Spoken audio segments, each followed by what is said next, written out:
Good morning and welcome to the Sunday service. This morning we're going to meditate few minutes. After the meditation, Reverend Kusala is going to give a Dhamma talk. After that, question and answer and chanting. So right now, Chandasara is going to lead the meditation. Good morning to everyone. Now let us practice breathing meditation. Forget everything, every information, empty ourselves right now, and then focus on breathe in and breathe out. We do breathing and breathing out gently for a couple of minutes.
Now shall we do loving kindness meditation? May all the living beings be physically well. May all the living beings be safe. May all the living beings be mentally well. We'll continue this loving kindness meditation until we hear the bell sound.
Sadhu, sadhu, sadhu.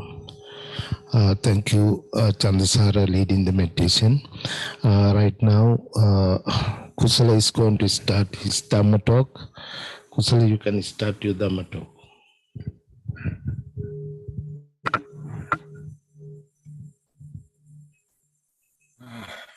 Yes. Okay. Yeah. Okay, can everybody hear me? Is the sound working? Yes. Okay. Yes. Sounds good. Yes. Okay. Thanks, Shraddha. Okay, so today, happy 4th of July, a day early. I hope you don't have as much fireworks in your neighborhood as we do in ours. You know, man. So I'm going to talk about the 5 ways our meditation practice can be hindered. Also, why it's hard to get to sleep sometimes.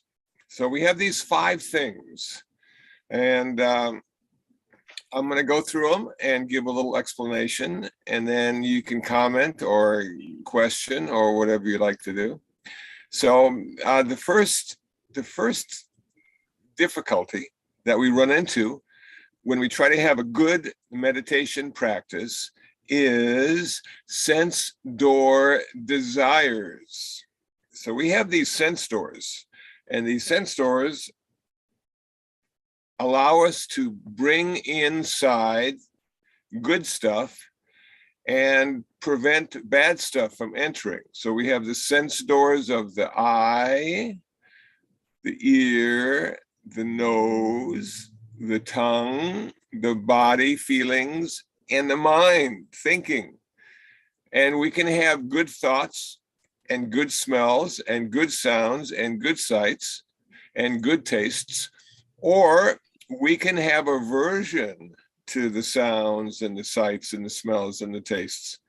And this sense door desire thing is always working. It doesn't turn off ever. So here we are, and we're going down the freeway, and we have this beautiful little flower garden on the side of the freeway, and our mind and eyes are distracted by the flower garden, and we didn't realize that all the traffic had stopped, and we slam on the brakes and almost get into an accident, but we don't, so our insurance won't go up. And we have to blame our sense doors, because our sense doors got us distracted and made us think about something else other than driving the car. So as we get into our meditation practice, and we're sitting quietly in downtown Los Angeles trying to focus on our breath, and the helicopter comes over, and the ear sense door brings that in, and then the mind decides what kind of helicopter it is, and then we continue to watch our meditation breath, and we just, it all falls apart. Our focus is gone. We become distracted, and we curse the helicopter, and we hope another one doesn't come often because it always distracts us, and blah, blah, blah. So our sense doors can prevent us from having a good meditation practice, but they can also prevent us from getting a good night's sleep, because they're always working then too. The second one is ill will, anger, and hatred. This is generated a lot when we don't like things the way they're supposed to be, and we wish they were different than they are, and we hope they will change and they never do, or we hope they won't change and they always do. This hatred and anger, the Buddha referred to as being like a hot bowl of coals that we're holding in our hands, and they're burning our hands, and they're driving us crazy. And what we need to do is get rid of the hot coals, so we try to give them away to other people by getting them angry with the same thing we're angry at. And if we do it successfully, we will leave 10 people angry, and we will have lost ours, and we'll be happy again. Well, That's not a good thing. We don't want to make other people angry, and we don't want to be angry. And oftentimes, just patience with the anger, and the anger subsides and goes away. Or we can do a loving kindness meditation. May I be happy, peaceful, and free from suffering. May no harm come to me. May no difficulties come to me. May no problems come to me. May I always find fulfillment. We could do that, and that sort of balances out the anger and hatred. We could also use the concept of forgiveness. We can forgive the situation or person we're angry at, and that helps reduce it. But a more skillful way of doing it would be to come to a place of acceptance with the way things are, and the anger subsides because of that as well. Now, the idea of forgiveness and forgetting, well, oftentimes we don't want to forget because we don't want to be in the same situation again. So we want to remember how we got angry, but we don't want that to create the anger inside of us, because that prevents us from having a good meditation practice and prevents us from getting a good night's sleep. The next one is apathy and laziness. And this is really easy to fall into, because I think a lot of people, most people, myself included, are a little bit lethargic when it comes to doing stuff, or a little bit of laziness creeps in and we say, well, maybe I can do it later. I don't feel up to the task now. And so we can go in that direction as well. But as we get older, and I know some of you fall into that category of being older, what we can say to ourselves when we get this laziness and apathy going on is, you know what? I don't know how much time I have left. And I've got like a lot of things I want to do. And if I put all these things on the back burner, I may never do any of them. So I've got to get up early, and I've got to stay up late, and I've got to have a to-do list that I can work with and continue the projects that I want to finish before I can't finish them. So this old age thing, this thing of getting older, there's this thing of mortality, this idea that this is my one life that I have to work with. And I know Buddhism is going to say, but hey, there's rebirth. Yes, but rebirth as another person, not as this person. So can we do it? Can we have the enthusiasm? Can we have the energy necessary to have a full day and succeed in following through and completing some of the tasks we have in mind? Well, I think we can. And meditation is the same way.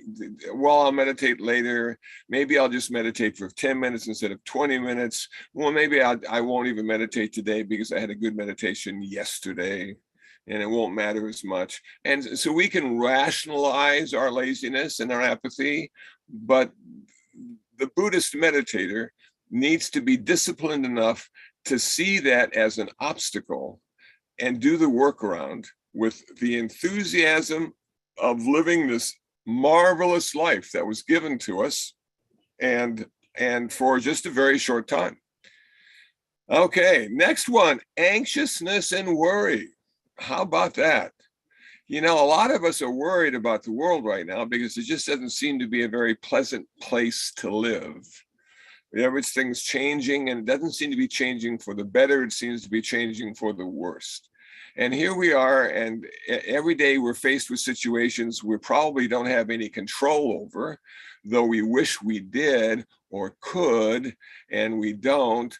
And now we're worried about the outcome, or we're going to be worried about tomorrow because yesterday wasn't as good as I thought it would be. And today I feel lazy and lethargic, and tomorrow, who knows what's going to happen, and wow. And so we go through all this stuff all the time, this worry about the future, but we don't have any control of the future. Or if we do, we are only one of the contributing factors to our future.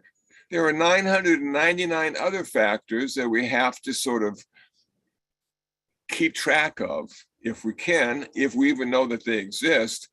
And they all come together, and the event or the situation occurs, and then it's over, and then we're one of the contributing factors in the next one, and the next one, and this process continues through our whole life. So the whole idea with this anxiousness and worry is to stay centered, to be in the present moment. And one of the best ways to be in the present moment is to practice your meditation and use your breath as the object of meditation. Because this breath that we take for granted only happens right now. The breath you had yesterday was different than the breath in the now moment. And the breath you're going to have tomorrow is different than the breath in the now moment. So this is where we live. This is where we can make a difference, in this very moment.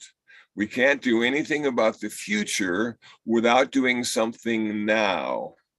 And oftentimes the past we are a little disappointed in, and that doesn't lead to us feeling much better about the present moment. So we need to stay centered and focused and in the moment, and that's where the work is, and that's why we meditate, or at least one of the reasons we meditate is to become familiar with our present moment experience.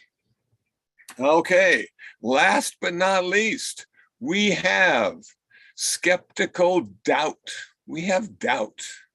Now, I don't know how you feel, but when I first came to Buddhism and I read the stories and the teachings of the historical Buddha, I had a little bit of doubt that there was ever this guy that lived 2,600 years ago that did all this stuff and finally became enlightened or achieved nirvana, and then spoke about it for years and years and years.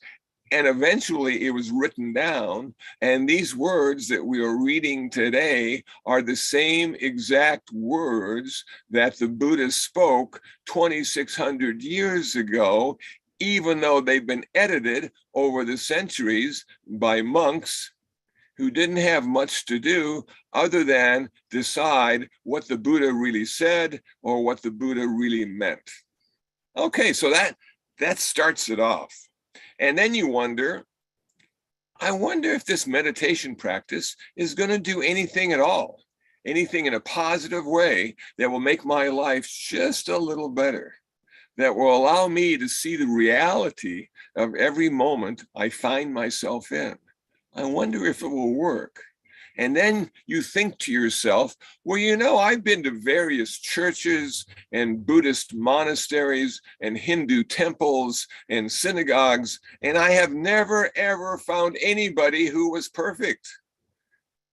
So this practice is to make me a perfect human being. And yet I have no living examples of that perfection. Skeptical doubt. Well, one of the ways we can deal with our skeptical doubt is to listen to various Buddhist teachers, whether monastic or otherwise, and see what their take is on it. What are their stories? How do they understand it? How do they explain it? Will hearing them give me a bit more confidence in this path that I've chosen? Reading books. One of the best inventions ever is the Kindle. You can have 500 books on one Kindle that almost fits in your back pocket. And you just go, wow, look at all these books I can have. And I won't even have a bookshelf to put them in because I don't need one. And one of the things I've realized about reading is you're actually reading, hearing, seeing the thoughts of others. We have a direct connection through reading to the thoughts of others. And if you read the ancient text, the Pali Canon, you can actually read the thoughts of the historical Buddha according to those texts. Now, granted, there's pros and cons to, are these the real words and thoughts of the Buddha? But for whatever reason, I have come to understand that probably they're pretty close. And it's exciting to actually have access to the thoughts of the historical Buddha. And then after you've listened and read, then go on a couple retreats. See how it works. Do a day-long retreat, a weekend retreat, a week-long retreat, a month-long retreat. Test out your practice. See how the practice is working for you. Are you benefiting from listening and reading and practicing? Is your life better? Do you have less stress? Do you have less greed? Do you have less hatred? Do you have less delusion? And then you continue to practice. And what occurs is not faith in this practice and this path. It's not faith. What occurs is confidence. It has become self-evident to you, self with a capital S, that everything is working the way it's supposed to, not as fast as you'd like, perhaps, but still rolling along, feeling a little better about every situation you find yourself in, having a little bit more loving kindness for all the people that you contact and come into contact in your life. Waiting in line at the supermarket is less of an ordeal, and you sort of wait for your turn and everything is okay. That's the deal. That will get rid of any doubt you have when the confidence is strong and the practice is strong. Okay, so we have these 5 hindrances. We have sense door, desire, we have ill will, anger and hatred, we have apathy and laziness, we have anxiousness and worry, and we have doubt. And these are the roadblocks. These are the hindrances to a good and full meditation practice. These are the hindrances to achieving enlightenment. And these are the hindrances that prevent you from having a good night's sleep. And I know that good night's sleep is not as important as your enlightenment, but it does feel good to get through 8 hours and not have to get up and do anything. Okay, so these are the 5 hindrances, and I hope this made some sense to you, and I hope you find it useful in your practice. And as you become more confident, you will not be swayed. The path will be much more, you will have much more clarity on the path. And you'll see that, yes, this is going to be the answer. This will allow me to reduce, if not eliminate, my suffering. And I will come to a place of peace, happiness, and joy.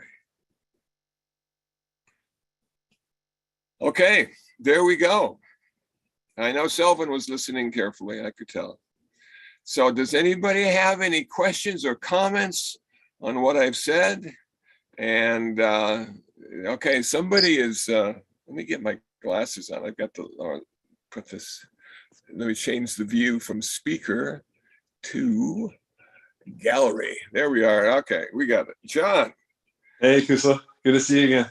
Hey, good to see you, John. By the way, are you guys back to in person now, or not so much? Oh, I'm sorry. One more time. Are these classes back to being in person again now, or not so much? Not so much, John. I keep watching the news, and you know what they keep saying? It's getting worse again. It is. More people are getting COVID. It's true. Not as many people are dying. That's a good sign. Yeah.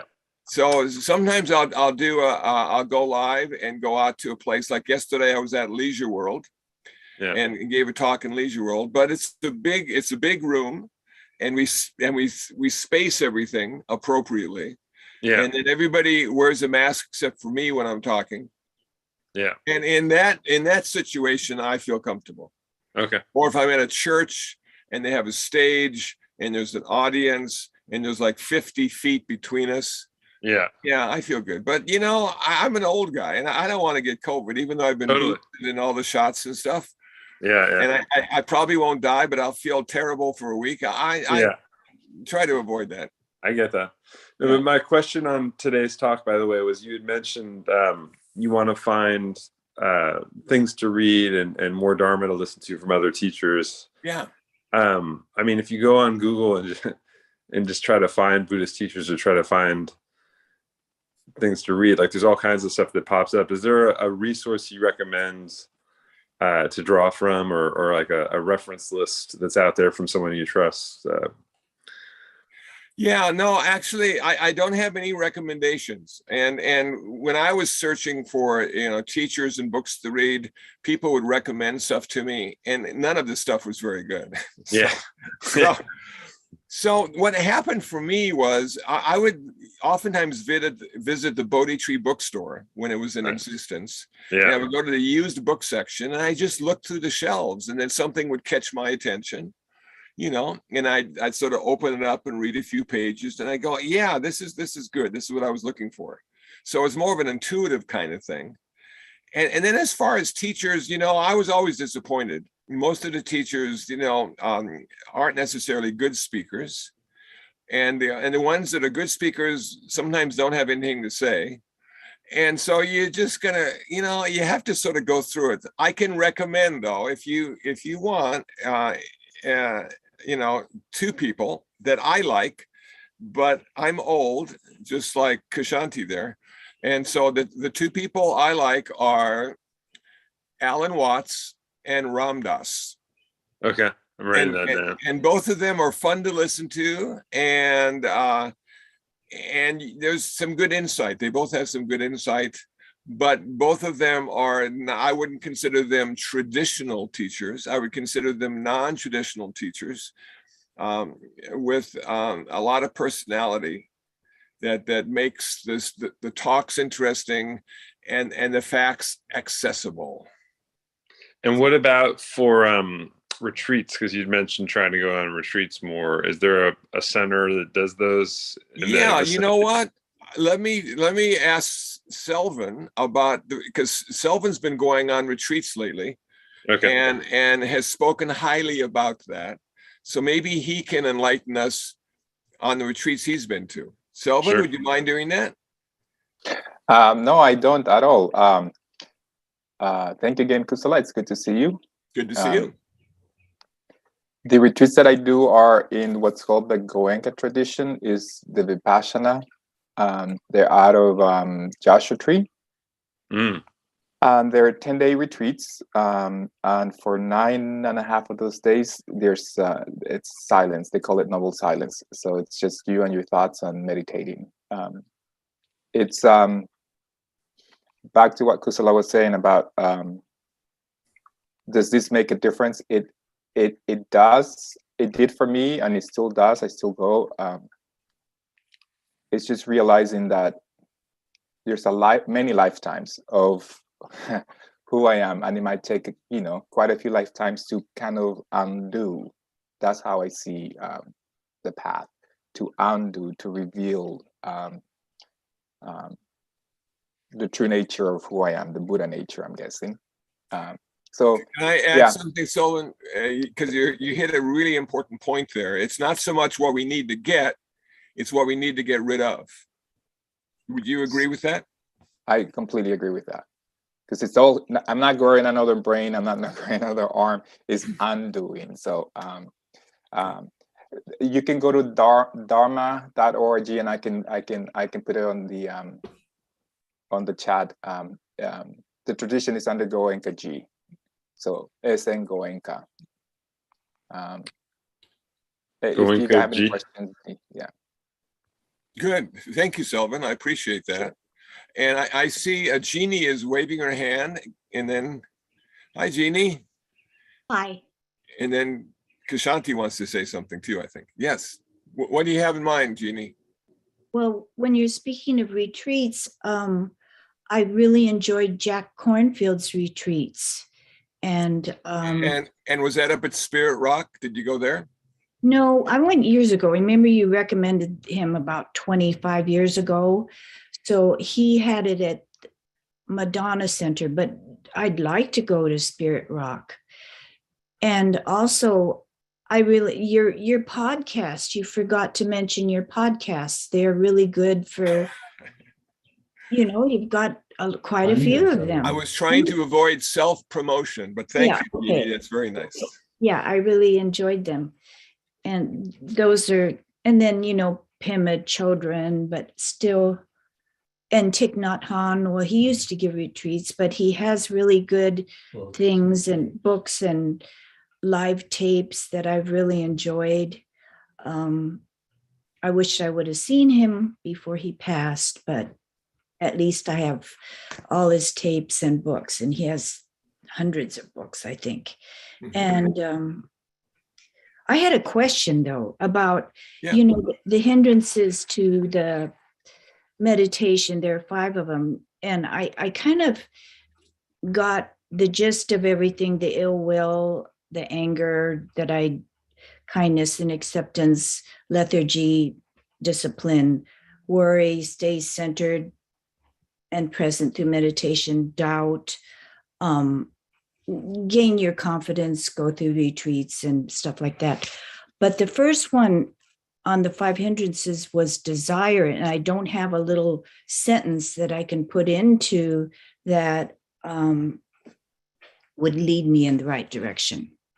Okay, or just any direction. Now, I find it works like this: that the sense door desires. For instance, let's use our eyes as the desire or the sense door, and we're attracted to beautiful things. We like color, and we like shape, and we like form, and so that creates a desire or craving to experience it, and then to re-experience it, you see. And so it's difficult to break that circle of sense door desire, falling on a pleasant shape and color, and then feeling good about that, and being sad when it goes away, and then coming back and saying, okay, I think we've got some music going on. Then That's coming my back. clock. I'm sorry. It chimes. Is that you? Is that your clock, Jeannie?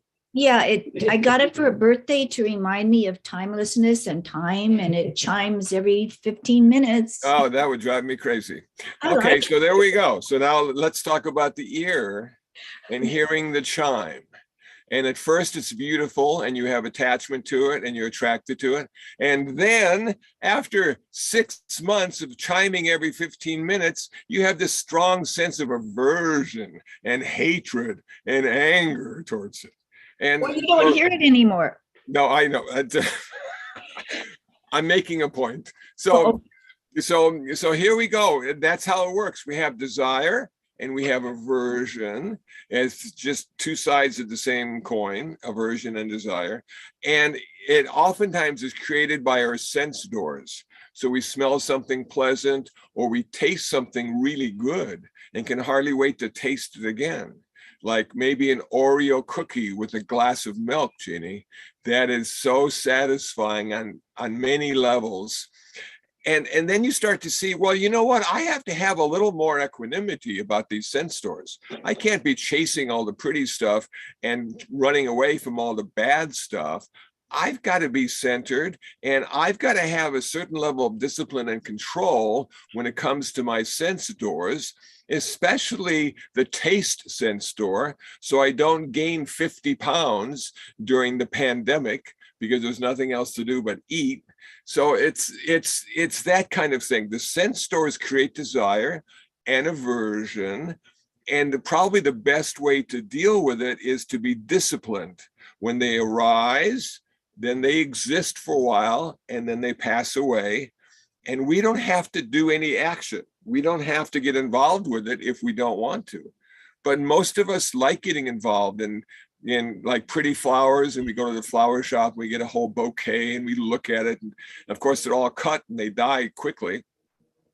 But while they're still alive, they're really pretty to look at, you know? So then we say to ourselves, maybe I'll save some money and get some fake wax flowers. I'll never have to buy them again, you know? And so these desires are there, I think, primarily to keep us alive. We're attracted to the good stuff and we have aversion towards the bad stuff. And so we have an attachment to life, we have aversion to death, and the sense doors have a lot to do with that and lead us in a particular direction. And so it's difficult, probably more difficult to deal with than some of the other hindrances, because they're always turned on and they're always ready for business, you know? Mhm. So does that help, Jeannie? Yeah, okay. Okay, Mhm. thanks. And Kshanti. Your other source you didn't mention is your website, which has a lot of articles, and you can use that as a springboard if you find a topic. After you read your article, or they read your article, then you want to explore it further, and Google is always available. But it's a good starting resource for a lot of topics. Thank you. Thank you, Kshanti. I don't ever need to do self-promotion again. I'll just call up you guys. You know, it's wonderful. And speaking about my website, I just got an email today from Google. And they said, you have a bad web page. It's your sitemap. It's not made to be seen on cell phones. You need to change it so cell phone people can see your sitemap. And I'm going, well, I didn't design it for cell phones. I designed it for computers, people that have an actual 15-inch screen or bigger, you know? So now I got to go back and figure out how to make everything available to the millions and millions of cell phone people out there who have thrown away their computers. I'm going, you're never finished. But what a strange request from Google that, You don't have to obey. What's that? You don't have to obey. I don't. But apparently there's a lot of people that use cell phones to surf the web, you know? And I would never do that because I hate the small screen. I have to wear 2 pairs of glasses to read anything on it, you know? So part of your practice, maybe they shouldn't be on their cell phone that much and experience the world around them. Exactly. I rarely travel with my cell phone. I hate the cell phone. It's convenient to talk to people, but other than that, you know, I've turned off the sound so they can't call me, or I'm not aware when they call me because I don't want to be disturbed. But you're right, Kshanti. What's going on in my life? What's my personal present moment experience? That's the most important part, not who's calling or what do they want, you know? I agree. Shraddha, how about you? Did you find the talk okay today? Oh, you got your can't hear you. There you go. I found it great, as usual. Good. I really, truly did. Thank you. Did you find the examples I used appropriate? Yes, yes. Okay. And, you know, about the senses, you dealt with it so, I think, so correctly. Do you know, I mean, they're part of our life. We have to learn how to deal with them in a way that gives us a balanced life. Yes. You know, and there was no judgment on them, which is great. We have to find our equanimity with them. And I really like that. Yeah, it's just what they do. Right. And when we were small, we had parents to give us balance with our sense doors. When we wanted 5 bowls of ice cream, and our mom would say, forget it. You're getting half a bowl and you're going to like it. Right. You know, so that was the beginning of sort of, you know, pulling in those sense doors and realizing they could lead us into terrible places if we didn't have any discipline at all. But you know, we forget, and we're pretty much in a hedonist, you know, period of time now because of 2 years of pandemic where we couldn't do anything, and now we want to do everything. And it seems everybody in the world wants to take a plane somewhere. And I'm never getting on a plane. The horror stories on the news about the plane, man, So anyway, thank you. Quite welcome. I appreciate that. Okay, yes, Selvin. Thank you again, Kusala. One comment I think about the practice, because you're talking about the 5 hindrances to the meditation, and Yes. I also like to think of meditation just not just being that whatever period of time, 20 minutes, 1 hour that I sit, but life. And I notice the hindrances as I go about life, trying to interact with other people. So I just wanted to make that comment that the 5 hindrances are not just while I sit, they're everywhere. So, that's Selvin, thank you. That's an excellent point. That we practice dealing with the 5 hindrances in our meditation practice, but then we get off the cushion and go out into the world, and there they are, all over the place. The hatred and anger of standing in line waiting for your turn. The lethargy of not wanting to do this or do that, not in just meditation, but in our life, in our world. So it's a concentrated time element in our meditation practice that we become aware of them and see how they influence us. And then when we go out into the world, we have much more awareness when they arise and cause problems for us. And it's not that we hate them or love them. This is part of being a human being. And our meditation practice has allowed us to fine tune what it means to be us in a good way, in a positive way. So yeah, thank you, Selvin. I appreciate that. Dan Frank, do you have anything you'd like to add? Oh, no, you're muted. Can't hear you. Push the little button that says, what does it say? It says mute and not unmute. Okay. I guess you're not going to be able, okay, just wave your hands. It's okay. Good to see you, Dan. Sorry. That's good. Okay, is there anybody else like to say anything? I don't see any hands going up. Okay, well, we're getting close to the end now, and I'll turn it back to the Zendo. Thank you for everybody. We're going to chant the page 4 and page 10. Before chanting, I just want to say a few words. Next Sunday, Stephen Subodha is going to give a Dhamma talk.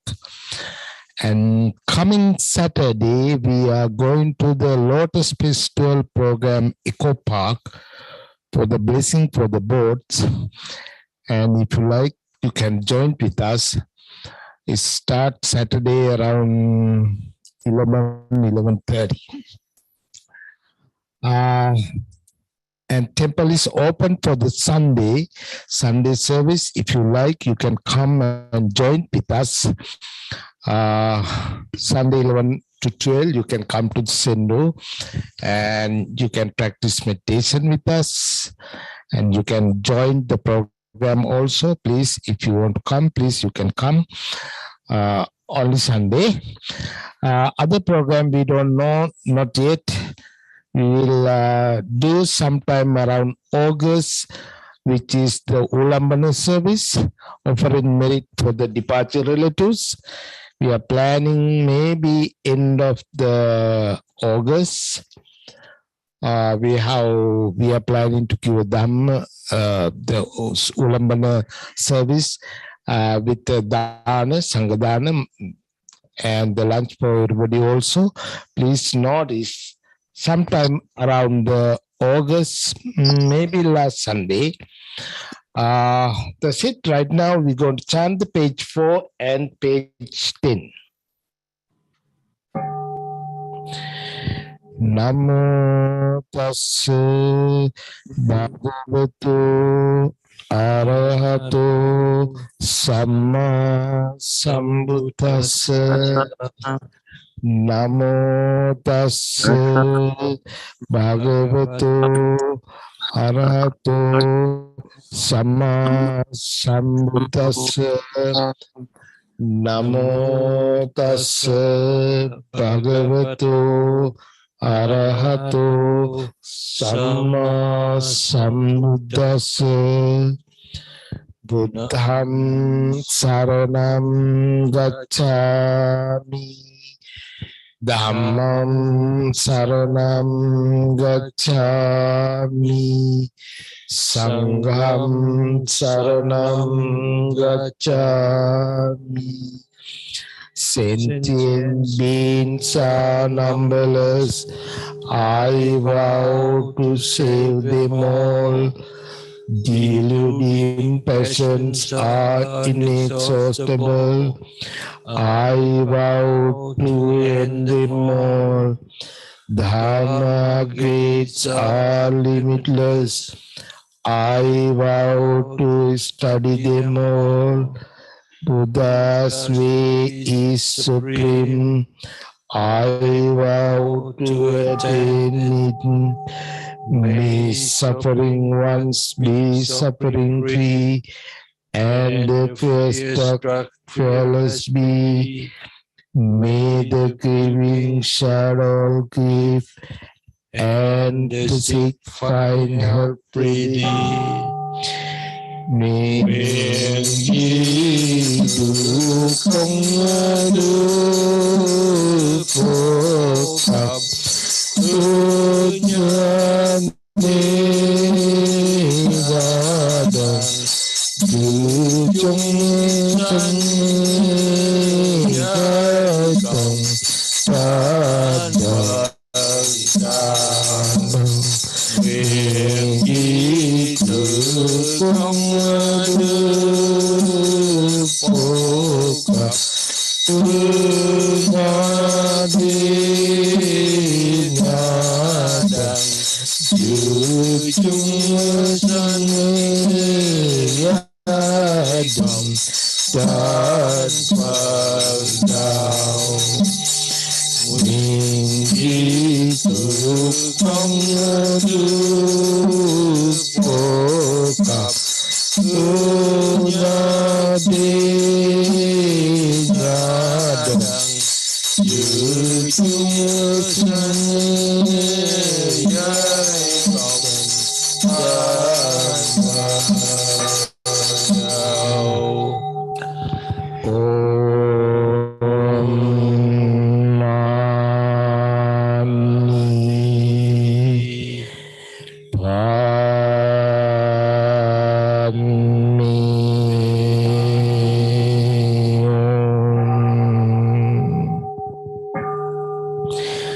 Thank you again for everybody.